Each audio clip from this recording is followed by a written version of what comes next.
Very good morning friends, welcome to our YouTube channel think tank. तो आज हम बात करेंगे पाकिस्तान इकोनॉमिक क्राइसिस के बारे में। पाकिस्तान के लोग खाने के लिए एक दूसरे से लड़ रहे हैं, आटा के लिए ट्रक के पीछे भाग रहे हैं। पाकिस्तान का खाना खत्म हो चुका है। पाकिस्तान का पिछले 50 सालों के वर्स्ट इकोनॉमिक क्राइसिस से गुजर रहा है।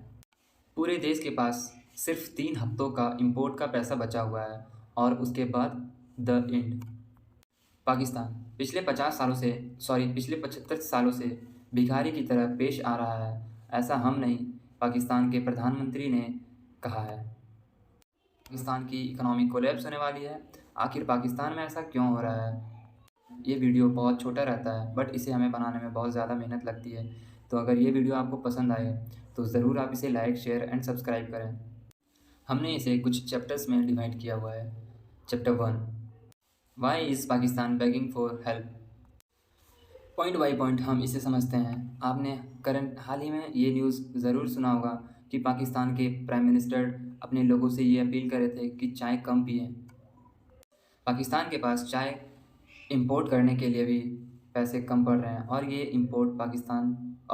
की इंपोर्ट पाकिस्तान खुद करता है। वो इसलिए मना कर रहे हैं क्योंकि पाकिस्तान के पास इंपोर्ट करने के लिए भी पैसे नहीं हैं। पाकिस्तान में एसेंशियल चीज़ों के दाम भी तेज़ी से बढ़ रहे हैं। पहले 3% जो इन्फ्लेशन था वो अब इन्फ्लेशन बढ़ के 30% हो गया है। इसका मतलब जिस चीज़ का दाम पहले 100 रुपये था उस चीज़ का दाम 100 रुपये से बढ़ के 130 रुपये का हो गया है। ऑनियन जैसी नॉर्मल एसेंशियल चीज़ें के दाम 5 से 7 गुना की तेज़ी से बढ़ रहा है। साथ ही शॉपिंग मॉल और कॉम्प्लेक्स और सब्जी मार्केट सबको गवर्नमेंट के थ्रू ये इंस्ट्रक्शंस दिए गए हैं कि 8:30 बजे तक सारी लाइट ऑफ कर दें क्योंकि उनके पास इलेक्ट्रिसिटी भी ख़त्म हो चुकी है। उनके पास इतने ये भी इसलिए भी पैसे नहीं हैं कि वो इलेक्ट्रिसिटी प्रोड्यूस कर सकें और अपने लोगों तक दे सकें। पाकिस्तान की एम्बेसी की वॉशिंगटन में एक प्रॉपर्टी है जिसे अब वो बेचना चाहते हैं और वो बेच के कुछ पैसों का जुगाड़ करना चाहते हैं और उसे अपने लोगों के लिए सर्व करना चाहते हैं। इन शॉर्ट पाकिस्तान पाई पाई जोड़कर पैसे जमा कर रहा है और पाकिस्तान के मिनिस्टर्स जो हैं वो यूनाइटेड नेशन से मदद मांग रहे हैं। बट इससे हमें क्या मतलब है? आइए हम इसे शुरुआत से समझते हैं। Chapter 2, reason for economic crisis. Pakistan back to back disasters का सामना कर रहा है, like political disasters, climate disasters and economically disasters. One by one हम इन तीनों पॉइंट्स को समझते हैं। पाकिस्तान को आज़ादी हमारे साथ 1947 में मिली है, जबकि उन्होंने एक डेमोक्रेटिक इलेक्शन जो है उन्होंने 1970 में हुआ उनका पहला। इसका मतलब है 23 साल के बाद उन्होंने एक डेमोक्रेटिक इलेक्शन करवाया। 1947 से लेके आज तक 29 प्राइम मिनिस्टर्स प्रधानमंत्री के रहे हैं, जिसमें कि 29 में से एक भी प्राइम मिनिस्टर ने अपना पूरा कार्यकाल नहीं बिताया है। That is 5 year complete year जो है वो किसी ने भी अपना प्रधानमंत्री के रूप में नहीं रहा है। किसी ना किसी रीज़न से उन्हें हटा दिया गया है, कभी पैसे और करप्शन की वजह से, कभी मिलिट्री कूप्स के वजह से। अभी रिसेंटली पाकिस्तान के प्राइम मिनिस्टर इमरान खान को अपनी सीट को टाटा कहना पड़ा। एक वर्ल्ड कप जिताने वाले नेशनल हीरो ने ये सोचा था कि वो एक नया पाकिस्तान को फील्ड में उतारेंगे और उसे भी जिताएंगे और उसे एक अच्छा नेशन घोषित करेंगे। लेकिन अल्टीमेटली हुआ ये, शहबाज शरीफ ने 7 अलग अलग पार्टीज़ के साथ मिलकर एक पार्टीज़ क्रिएट किया और इमरान खान की सत्ता को गिरा दिया। शहबाज शरीफ का निक नेम है पंजाब स्पीड। वो 4 बार पंजाब के चीफ मिनिस्टर रह चुके हैं। उन्हें ऐसा लगता है कि वो एक नया पाकिस्तान बनाएंगे। साथ ही उन्होंने पाकिस्तान के लिए बहुत अच्छे काम भी किए हुए थे, तो उनसे लोगों को ये उम्मीद भी है कि वो उनके लिए भी कुछ अच्छा काम करेंगे और एक नए पाकिस्तान बनाएंगे। ये न्यू पाकिस्तान का जो कॉन्सेप्ट है ये एक न्यू प्रॉब्लम क्रिएट कर सकता है, क्योंकि जब एक न्यू सरकार बनती है तब जो पॉलिसी रहती है वो भी चेंज होती है। पिछले सरकार की नाकामी प्रूव करने के लिए ये लोग किसी भी हद तक जा सकते हैं, जो कि एक इकोनॉमिकली डिज़ास्टर बनता है लास्ट में। अब आते हैं इकोनॉमिकली डिज़ास्टर पे। कई साल से पाकिस्तान का इकोनॉमिक दर पर दर डे टू डे गिरते जा रहा है और उनका कर्जा बढ़ते जा रहा है। होल बैंक ये कहती है कि उनकी जो इन्फ्लेशन है वो 21% की रेट से बढ़ेगी, और जो इन्फ्लेशन है इकोनॉमी जो है वो 21% से बढ़ेगी, और इन्फ्लेशन जो है वो 23% से घटेगी।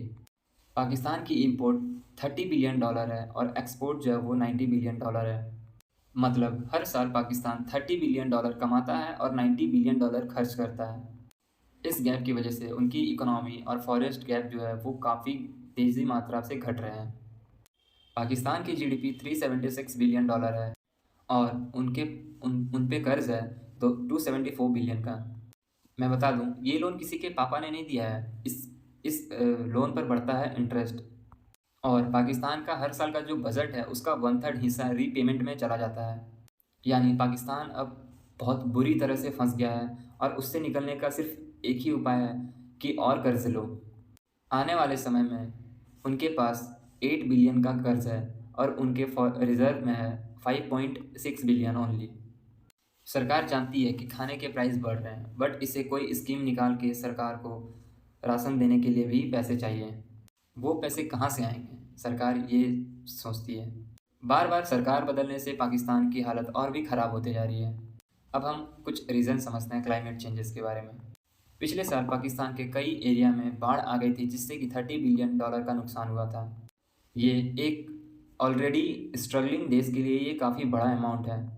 पाकिस्तान ग्लोबल एडमिनिस्ट्रेशन में 1% से कम कंट्रीब्यूट करता है, लेकिन फिर भी उन्हें इतना बड़ा झटका पड़ा from this heavy rainfall. Pakistan एक अलग परफेक्ट स्ट्रॉन्ग सिचुएशन में फंसा हुआ है।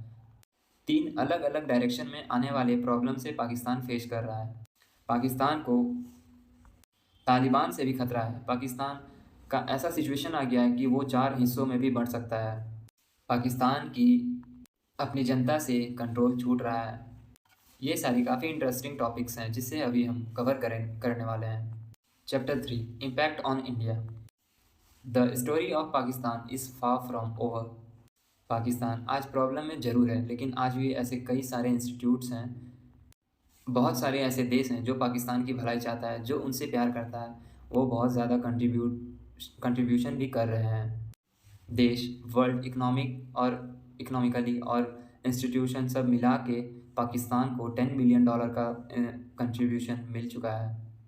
ये कोई लोड नहीं है, ये एक कंट्रीब्यूशन है, ये एक डोनेशन है, और साथ ही एक होप है कि ये पैसा जो है ये करप्शन में ना जाके, एक मिलिट्री कुप में ना जाके, ये लोगों की भलाई के लिए यूज़ हो, और एक पाकिस्तान को बेहतर बनाने में यूज़ हो।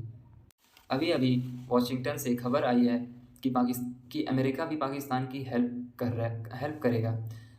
लेकिन मैं आपको बता दूं, पाकिस्तान एक ऐसा देश है जिस पर किसी को भरोसा नहीं करना चाहिए। अमेरिका किसी का अपना नहीं है।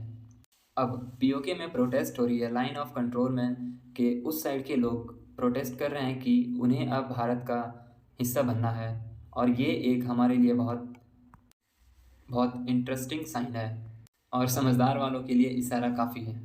अगर हम ट्रेड वाइज देखें तो भारत और पाकिस्तान के बीच ज़्यादा ट्रेड होता नहीं है, तो उससे हमें कोई नेगेटिव इफ़ेक्ट हम पर नहीं पड़ने वाला है। हैविंग सेड दैट, एक पड़ोस में अनस्टेबल देश का होना किसी के लिए फ़ायदेमंद नहीं है। साथ ही श्रीलंका में भी अभी सेम प्रॉब्लम्स श्रीलंका भी फेस कर रही है। उससे हमारे 2 नेबर जो हैं वो सेम इकोनॉमिकली कंडीशन से गुजर रहे हैं, तो ये हमारे लिए कोई फ़ायदे वाली बात भी नहीं है। साथ ही मैं बता दूँ, चाइना ने भी अपना हाथ मदद के लिए आगे बढ़ाया है। चाइना ये चाहता है कि वो पाकिस्तान को मुँह मांगी कीमत दे, और फिर पाकिस्तान उसे रीपेमेंट ना कर पाए, तो फिर चाइना जो है वो पाकिस्तान से वो सब करवाना चाहेगा जिससे कि इंडिया को खतरा है, और इंडिया को ना करना पड़े ऐसा वो कुछ पाकिस्तान से करवाएगा। चाइना की जो डेट ट्रैप स्ट्रेटजी है उसे हमने बार बार पाकिस्तान को समझाया है कि जो चाइना है वो मदद का सेव, या आप कुछ भी एक फल का नाम ले सकते हैं, वो दिखा के वो पूरा देश को अपने कंट्रोल में करना चाहता है। इस कंडीशन में अगर पाकिस्तान को आईएमएफ की मदद नहीं मिलती है तो चाइना एक हीरो की तरह आएगा और पाकिस्तान की मदद करेगा। बदले में ऐसे फेवर्स मांगेगा जो भारत के नुकसान के लिए हो। पाकिस्तान एक बहुत इंटरेस्टिंग पोजीशन पे है, और इससे आप समझ ही सकते हैं कि पाकिस्तान का आने वाला फ्यूचर क्या होगा, वहाँ के बच्चों का फ्यूचर क्या होगा, वहाँ के लोगों का फ्यूचर क्या होगा। पाकिस्तान एक बहुत ही ख़राब और इकोनॉमिकली कंडीशन से गुज़र रहा है। अगर आपको ये वीडियो अच्छी लगती है तो आप इसे लाइक, शेयर एंड सब्सक्राइब करें और ज़्यादा से ज़्यादा लोगों तक शेयर करें ताकि हमारी बात ज़्यादा से ज़्यादा लोगों तक पहुँचे। Thanks for watching. बाय।